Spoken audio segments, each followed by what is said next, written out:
Hello everyone. For tonight, I have decided to change things a little bit.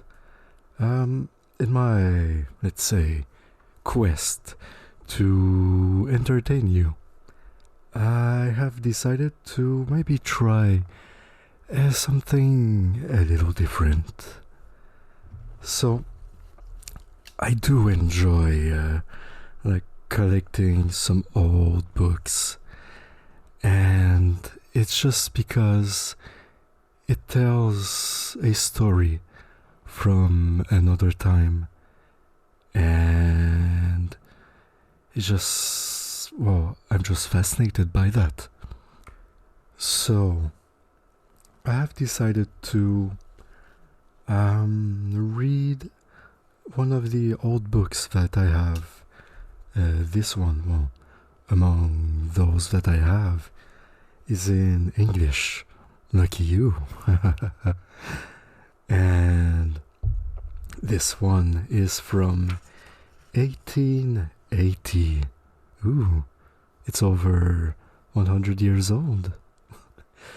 This book is about Joan of Arc, or as we say in French, Jeanne d'Arc. For this new series, I'd say, I uh, I don't think that I will be doing a lot of editing. I also like there won't be like any character voices to do, so this will really make things much easier. It should be plain narration. I have never read that book, so I don't know what awaits me, but I will do my best to to provide you with the most relaxing narration that I can do, and that I usually do. Well, by usually do, on my other channel, it doesn't really seem to have really picked off. So just screw it, and I'll try to simply upload my stuff on my main channel. Alright. And so with that, I will start the narration of this new series of old books. For this one, there are in total, including the appendix, 222 pages. So yeah, I also hope that with all that, I'm using Audacity, so I do hope that for the volume it will be good, for, more that it will be stable. I mean, yeah, it's just because in between, like, not really in between, more between me just reading close to my microphone, and if I go a little bit farther, there is a huge difference in volume. So I will try along the way to make it better. And yeah, I guess that's pretty much it. So enjoy, make yourself comfy, and get ready for I will start reading this book, this old book that I've never read, and I'm hoping with anecdotes, which are over 100 years old, closer to the life of Joan of Arc than ours. Alright, let's get to it. Joan of Arc, The Maid, by Janet Tuckey. I shall be well content with any choice stands in God's glory and in my country's will. King Henry VI. The New Plutarch, London, Marcus Ward & Co., 67, 68 Chandos Street, and Royal Ulster Works, Belfast, 1880. Preface. Of all stories in history, not one needs explanation or apology less than the story of Joan of Arc. The more simply it is told, the more must teller and listener alike be stirred to admiration and touched with pity. Among heroines of history, this young girl stands foremost in a rare union of qualities. The soldier's courage, the patriot's devotion, the purity of a saint, and the constancy of a martyr were all in her, blended with and glorified by the very truest womanliness. It seems to one who has pondered long over the history of her life as if she should hardly be offered for an example to us. So far did she go beyond our power of following. But even this brief record of her true and beautiful life may help to shame those who have known no aim higher than self-delight, whose lives are untrue and unlovely for lack of that honest goodness which made her what she was. Those who desire to know her more fully, I would send to the French writers whose able and love-guided pens have shown her plainly to a world which had misunderstood her. Among their numerous works, I would specially name the Procès de Jeanne d'Arc, in 5 volumes, edited by Monsieur Jules Quicherat, and The Temperate and Sympathetic Life of the Maid by Monsieur Henri Wallon. J.T. Q. January 1880. Contents. Chapter 1. Introductory. Chapter 2. The Mission. Chapter 3. Ordines. Chapter 4. A Campaign and a Coronation. Chapter 5. Failures. Chapter 6. Captivity. Chapter 7. The Examination in Court. Chapter 8. The Examinations in the Prison. Chapter 9. The Articles of Accusation. Chapter 10. The Last 8 Days. Chapter 11. The End of the War. The Trial of Atonement. Appendix 1. The Family of Joan of Arc. Appendix 2. The Schism in the Church. Appendix 3. The False Joan. Appendix 4. Joan of Arc in Literature. Joan of Arc, Chapter 1. Introductory. It was to a distracted and miserable land, to a country divided against itself, that our King Henry of Monmouth carried in 1415 the unjust renewal of an ill-founded claim, and an army to support it.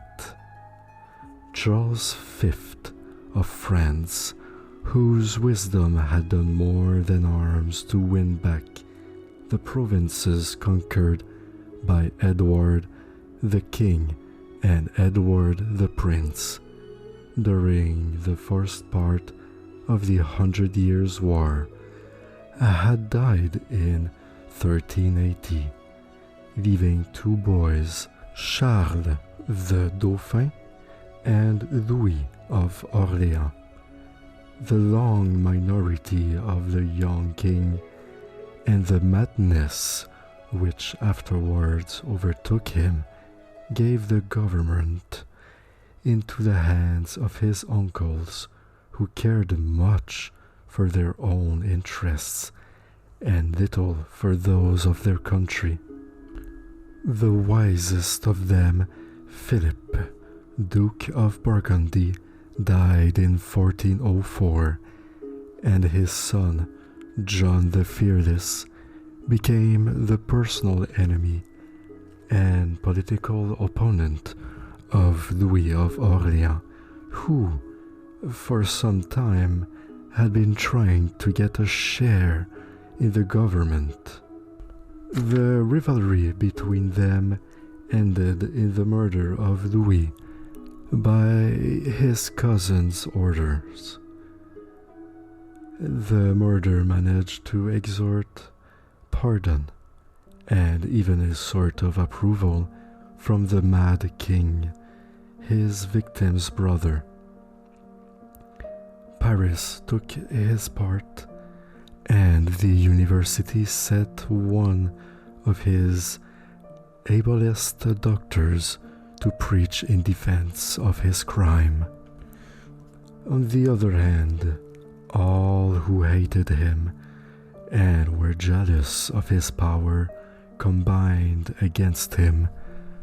The Count of Armagnac made himself the avenger of Louis.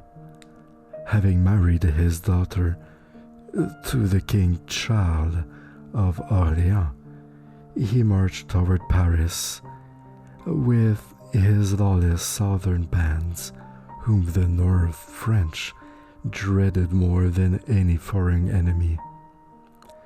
They overran the land, pillaging wherever they went, sparing neither priests nor women, churches nor abbeys.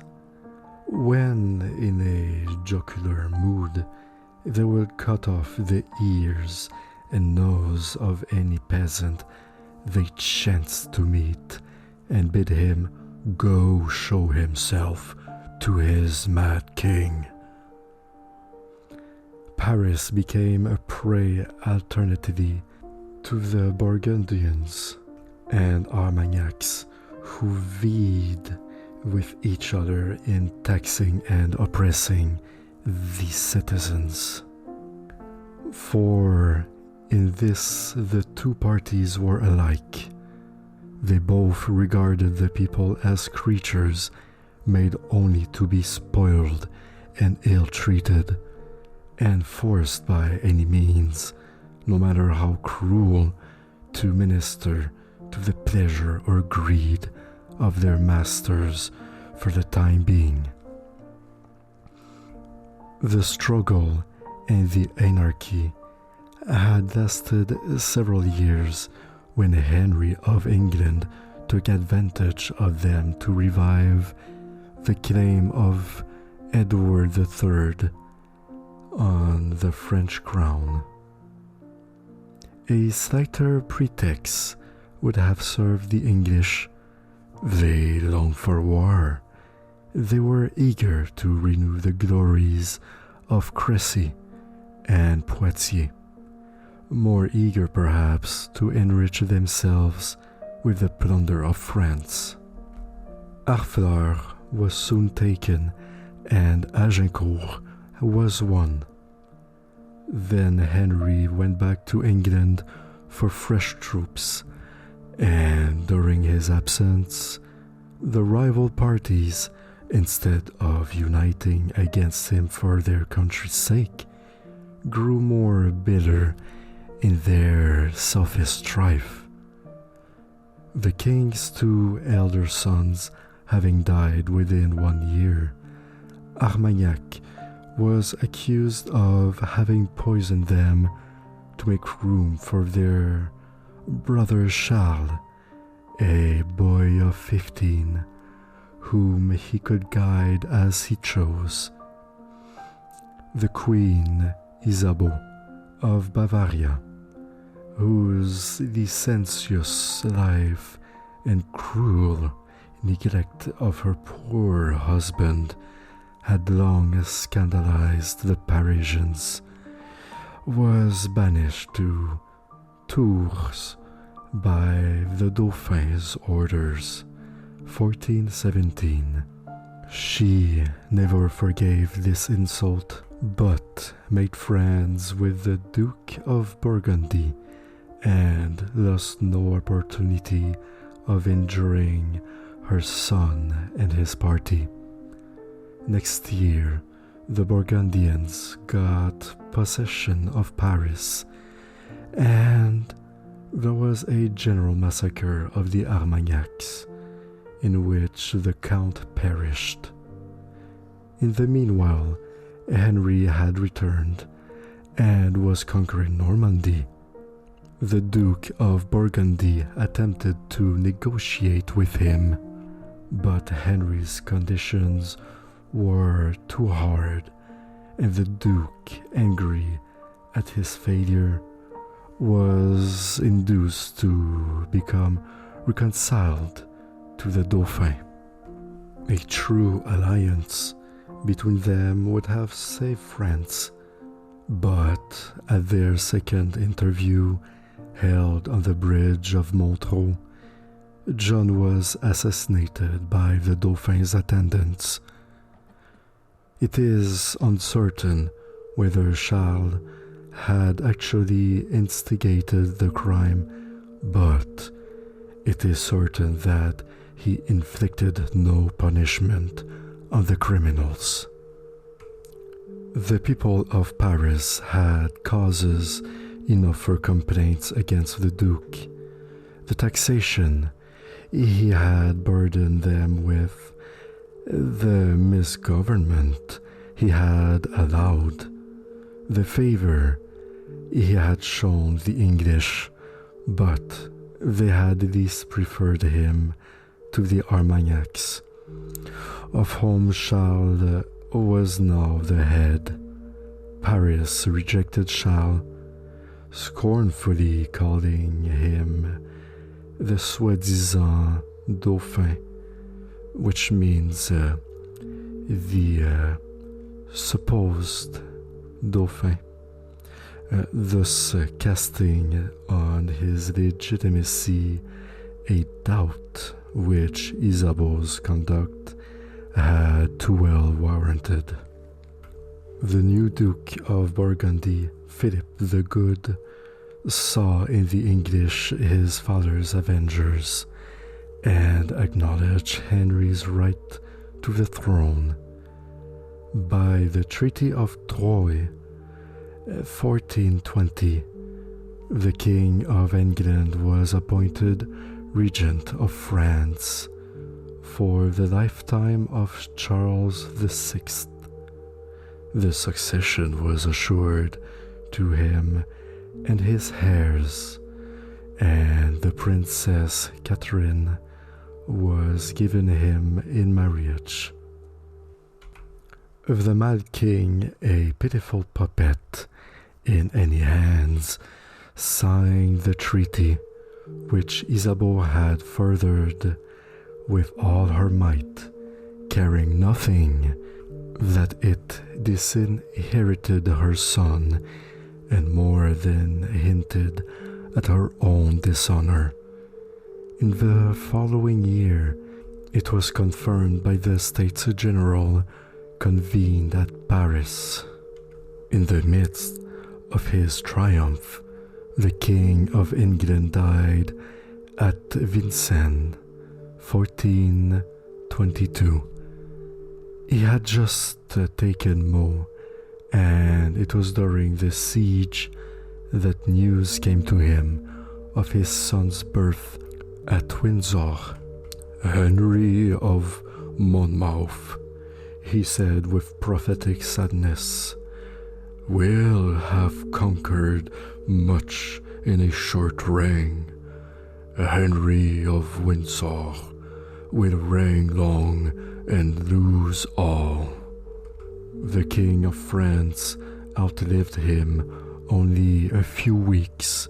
The people, especially the poorest of them, mourned for him unfeignedly. His very misery had endeared him to them. "Alas, dear prince," they lamented, "thou hast gone to rest. We are left in tribulation and pain." When his coffin was lowered into the grave at Saint-Denis, the French king-at-arms, breaking his staff over it, cried aloud, "God have mercy on the soul of the very noble and excellent Prince Charles, King of France, sixth of the name, our natural and sovereign Lord. And then God grant long life to Henry, King of France and England, our sovereign Lord." France was divided between two kings. The baby monarch of England was acknowledged by the northern provinces, with the exception of a few scattered towns, by Guyenne, Gascony, and the states of Brittany and Burgundy. The country immediately south to the Loire, with Saintonge, Corcy, and Dauphiné, were true to their natural lord, Charles VII, who was recognized also by the royal vassals south of the Garonne and those of the Mediterranean provinces. He was just 20 years old, a well-grown, handsome young prince, good-natured, lazy, fond of pleasure, fond of favorites, yet neither giving nor gaining much affection, for with his carelessness he combined utter coldness of heart. Alright, just a side note here. It sounds like he might have been on the autism spectrum or something, because yeah, that's kind of, well, I don't know, like some textbook description. Yeah, alright. Well, let's continue the reading, shall we? Alright. He seemed born to lose, not to win back a kingdom. Generally, he held his little court at Bourges, where he lived as gaily as fate would permit, sometimes in want of the various necessaries, sometimes faring luxuriously and lavishing on follies the subsidies that should have been spent on recovering his birthright. meager supplies wrung from a wretched and famished people were voted him by his States General, which met now at Poitiers, now at Carcassonne or Béziers. His troops were for the most part Gascon, Lombard, or Scotch, who got no pay and therefore were under no control but lived by pillage. Henry had left the regency of his two kingdoms to his brothers, the Dukes of Bedford and Gloucester, committing France as the more difficult charge to Bedford, who was the older and wiser.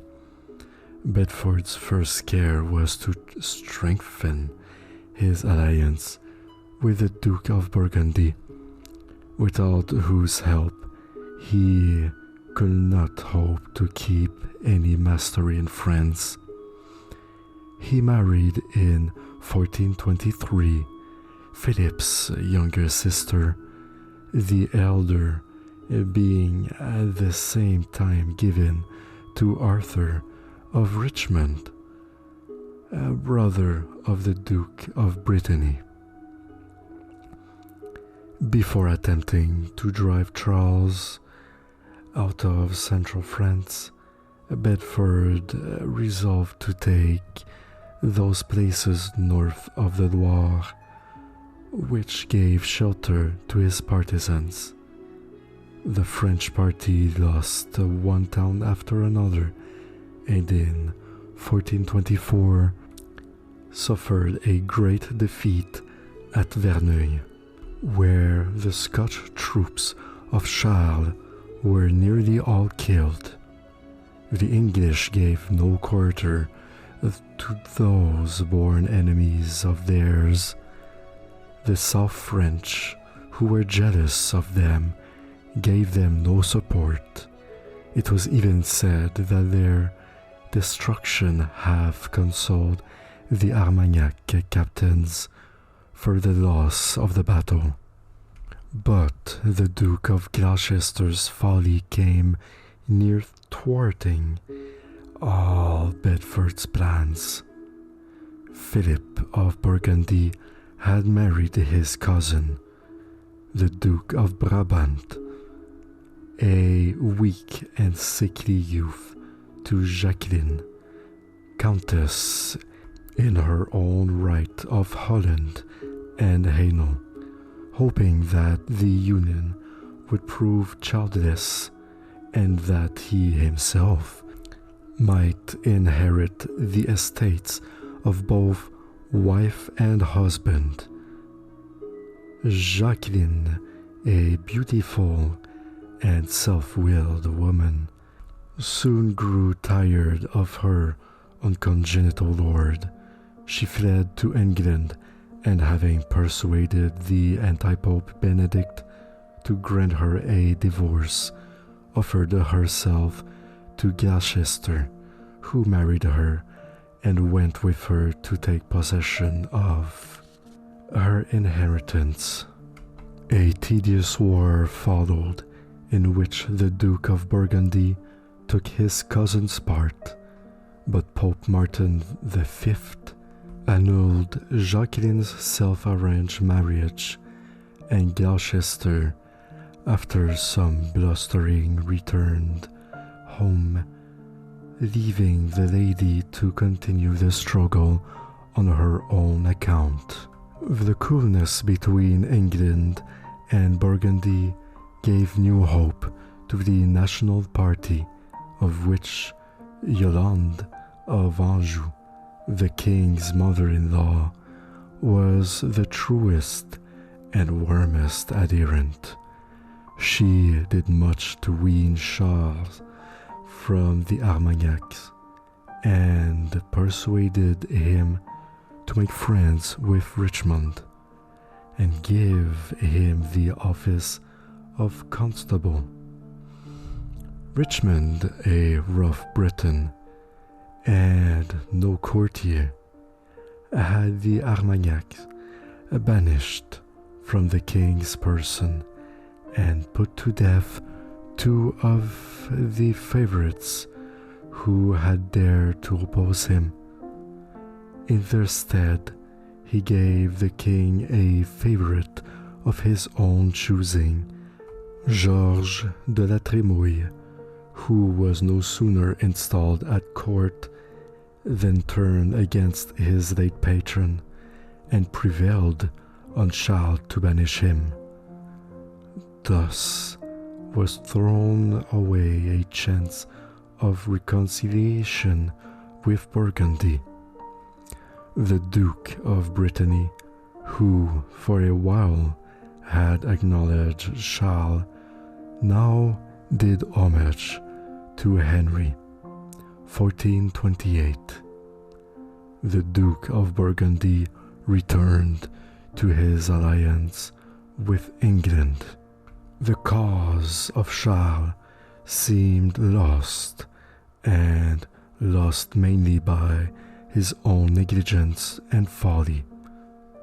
The King of Bourges, as the Parisian had nicknamed him, meditated leaving the central provinces to their fate and retiring into Dauphiné.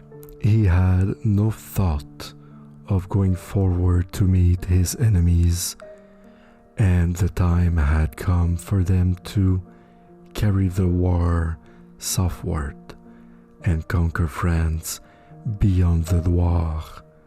The Earl of Salisbury had orders to lay siege to Orléans. Orléans, the key of the south, formed a sort of irregular square on the north bank of the Loire, in Beauce. It was strongly walled and had 5 outlets, the Paris and Bernier gates on the north, the Burgundy gate on the east, the Renard gate on the west.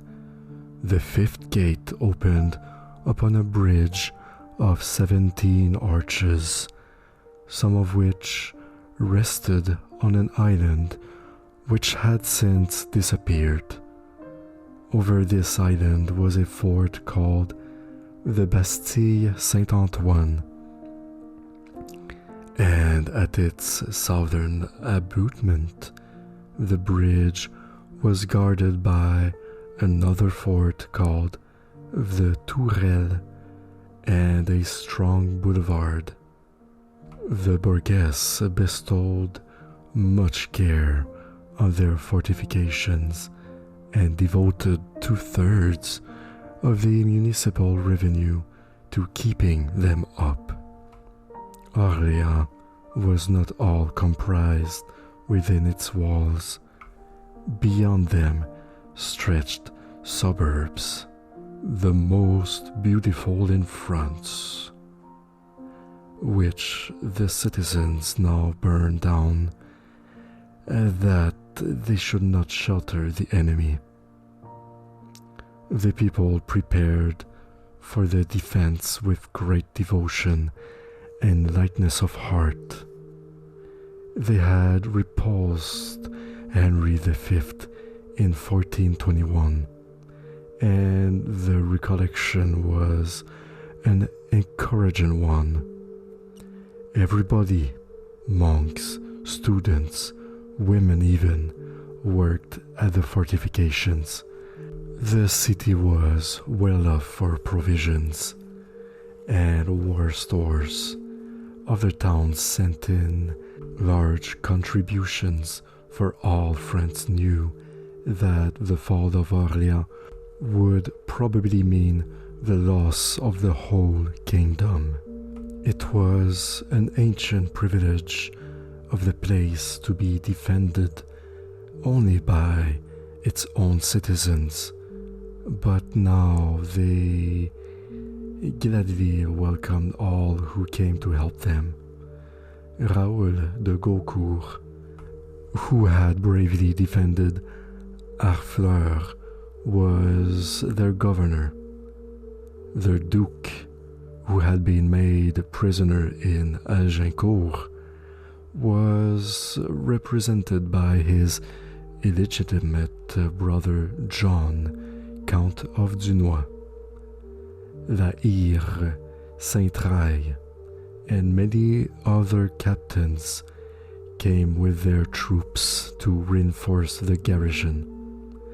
Before attacking Orléans, Salisbury took several important places on his road thither and in its neighborhood.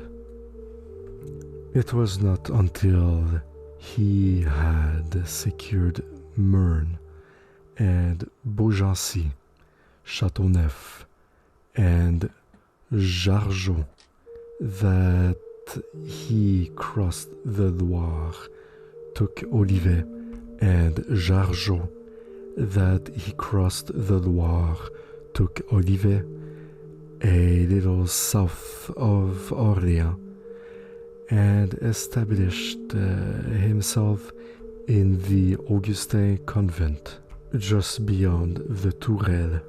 It had been set on fire at his approach, but his men repaired and fortified the ruins.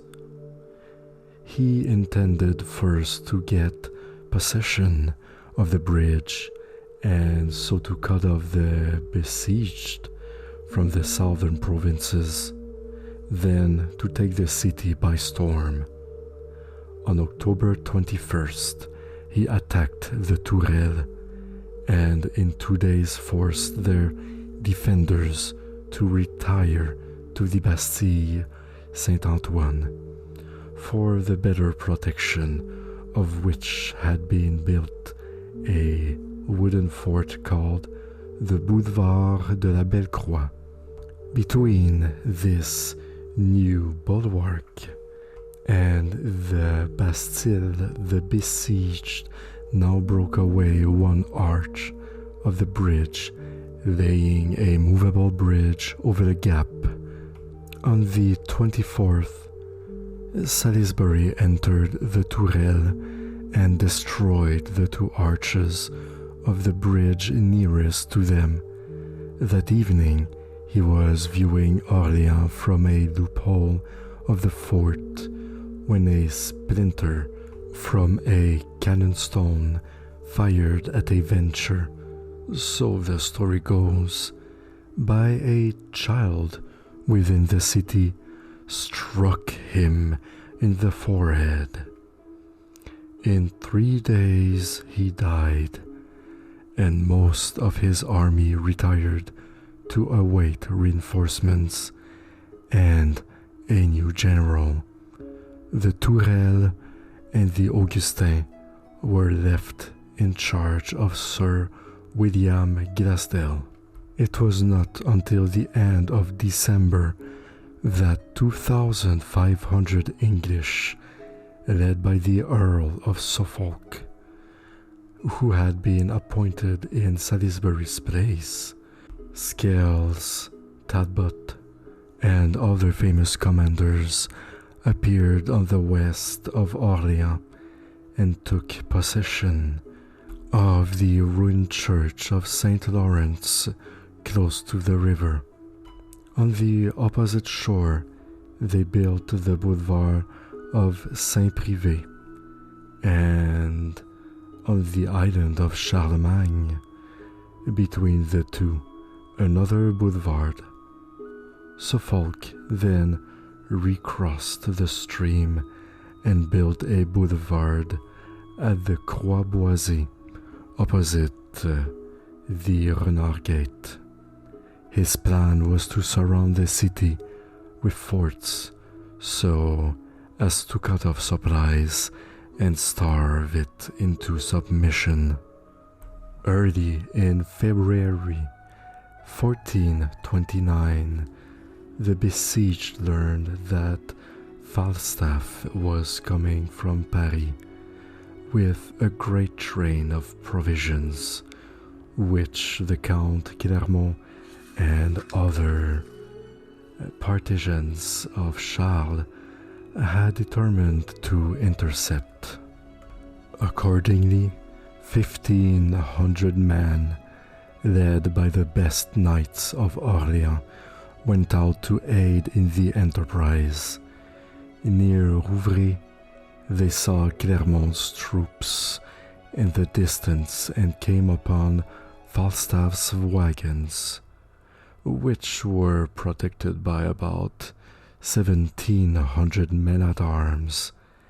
They sent to the Count for orders, and he bade them wait on horseback until he should join them. Falstaff profited by this delay and drew up his men behind the wagons and a hedge of those pointed stakes which the English troops always carried with them. The men of Orléans grew impatient, and they and some of Clermont's Scotch soldiers who had ridden up to them dismounted and attacked the barricade. They were driven back by a shower of arrows, and then Falstaff sent out his cavalry, which easily routed them, unhorsed as they were, and encumbered by their heavy armor. Clermont never came to their aid, but watched from a distance the thorough defeat of the man who had acted against his orders, and then rode on to Orléans with his useless army. This skirmish was called the Battle of the Herrings, because several of the wagons were laden with barrels of salt fish as a provision for Lent. The national party was greatly discouraged. The fall of Orléans was believed inevitable, and now its own bishop, with Regnault de Chartres, Archbishop of Reims and Chancellor of the kingdom, deserted it rat-like in the day of its trouble. The Count of Clermont went away also carrying his reinforcements with him. La Hire was sent to Chinon, where the king was to retreat him for help, but the king himself, in a desperate condition, could do nothing for his loyal city. The English continued to hem it in spite of the frequent sorties of the garrison. They built a bastille at Saint-Loup. On its eastern side and on its northwest, two great boulevards, which they called London and Rouen. In mid-April, they completed a great bastille further to the north and named it Paris. Hitherto, the besieged had contrived occasionally to get supplies from without, but now, as fort after fort rose up above their walls, it became evident that their reduction by famine was only a matter of time.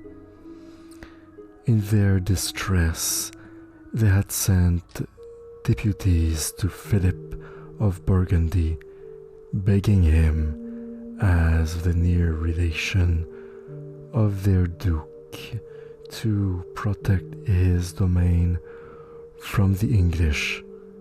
Philip would gladly have undertaken the charge and so established his power in the heart of France, but the regent's consent had to be asked, and he bluntly refused it, saying he would be sorry to have beaten the bush, that others might catch the game. The offended duke declared that he would no longer help to do an injustice, and recalled his troops that were with the besieging army. April 17th. 3 days later, the English completed a Bastille at Saint-Jean-le-Blanc, on the southern bank of the river, a little above the city. By the time the deputies had returned from their successless errand, but the people's sorrow at their failure was lost in the gladness of a new hope. They had looked to the king and the duke for help, and found none. But now they had tidings of a deliverance greater than duke or king could give. Clermont and his men of war had failed them. The church, in the person of her prelates, had forsaken them. But heaven had interfered while there was yet time. Joan of Arc, sent by God, led by the saints, was on her way to save Orléans. End of chapter 1.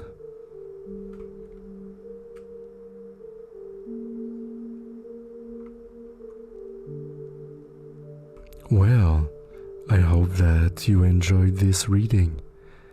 It was a pleasant 22 pages. And next time, well, when I get the time, maybe tomorrow, maybe in 2 days, well, but I will try to do it tomorrow. It shouldn't take really too long, because I have noticed that I have improved a lot. Well, from my side channel mainly. It's, yeah, like, I really do enjoy that I have improved my reading. And, well, no, more my narration, yeah. And my flow of words for narrating, yeah. Alright, so I will bid you farewell and wish you a good night, goodbye, and sweet dreams. Bye bye. Until next time.